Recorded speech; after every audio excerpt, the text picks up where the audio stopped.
Okay, Assalamualaikum warahmatullahi wabarakatuh. Saya Aisyah dan hari ini saya akan menerangkan tentang teori sosiologi pendidikan.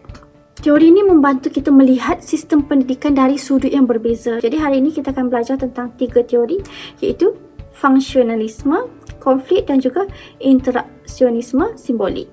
Pertama sekali, teori fungsionalisme. Korang kena ingat SHE, iaitu memfokuskan kepada stability, harmoni dan evolusi. Okay, pertama sekali, teori fungsionalisme ni tokohnya ialah Durkheim dan Parson. Teori ini dia nampakkan masyarakat macam organ badan manusia iaitu kita kena ada jantung, paru-paru, otak. Jadi bila kita ada semua fungsi, barulah badan stabil. Fokus stabil. Jadi fungsi manifest iaitu nampak, di mana sekolah ajar kita membaca, mengira dan bagi sijil untuk bekerja. Yang kedua ialah fungsi laten, iaitu fungsi yang tersembunyi. Kat sekolah tempat kita mencari kawan, tempat kita belajar disiplin dan membina identiti sosial. Benda yang kita tak nampak, dia masuk secara perlahan-lahan. Yang kedua ialah teori konflik. Korang kena ingat KPR, iaitu konflik, penindasan dan reproduksi. Teori konflik, tokoh dia ialah Karl Marx dan juga Pierre Bourdieu. Kalau fungsionalisme kita nampak harmoni, tetapi teori konflik ni kita lebih nampak perang antara kelas sosial. Marx ni dia mengatakan sekolah sebenarnya nak melahirkan pekerja yang patuh kepada bos, iaitu kapitalis. Bourdieu pula memperkenalkan reproduksi sosial, iaitu budak yang kaya, ada model budaya, iaitu seperti bahasa hebat, banyak-banyak buku di rumah, jadi mereka lebih senang skor berbanding budak yang miskin. Kat sinilah wujud kurikulum tersembunyi, iaitu pelajar diajar untuk menjadi robot yang menepati masa dan ikut hierarki, bukan jadi pemikir yang kritis. Yang ketiga ialah teori interaksionisme simbolik.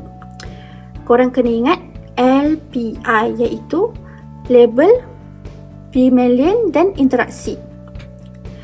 Teori interaksionisme simbolik ni kita memfokuskan kepada benda yang kecil, mikro, dalam bilik darjah. Huruf yang pertama L, pelabelan. Bila guru melabel pelajar itu nakal atau pandai, label itu akan melekat pada pelajar itu dan dia percaya bahawa itu adalah identiti dia. Yang kedua iaitu kesan Pygmalion, di mana kalau seseorang guru itu menjangkakan bahawa korang adalah seorang yang hebat, korang akan menjadi hebat. Inilah yang dipanggil self-fulfilling prophecy, iaitu kita akan lebih percaya diri bila guru menjangkakan sesuatu tentang kita, kita akan cuba untuk menjadi sesuatu itu. Yang terakhir adalah I, interaksi, di mana pembelajaran bukan sekadar membaca buku, tetapi ia adalah hasil interaksi antara guru dan murid. Yang terakhir ialah interaksi digital, di mana kalau pada zaman sekarang ini kita bukan hanya sekadar ada interaksi secara bersemuka, tetapi juga ada interaksi online. Jadi cabaran guru pada zaman sekarang adalah untuk memastikan interaksi online juga ada jiwa seperti interaksi secara bersemuka.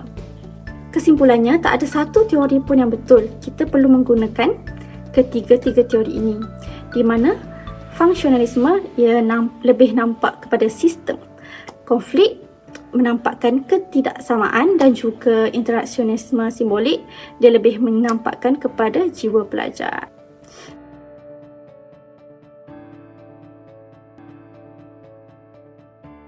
Itu sahaja daripada saya. Sekian, terima kasih.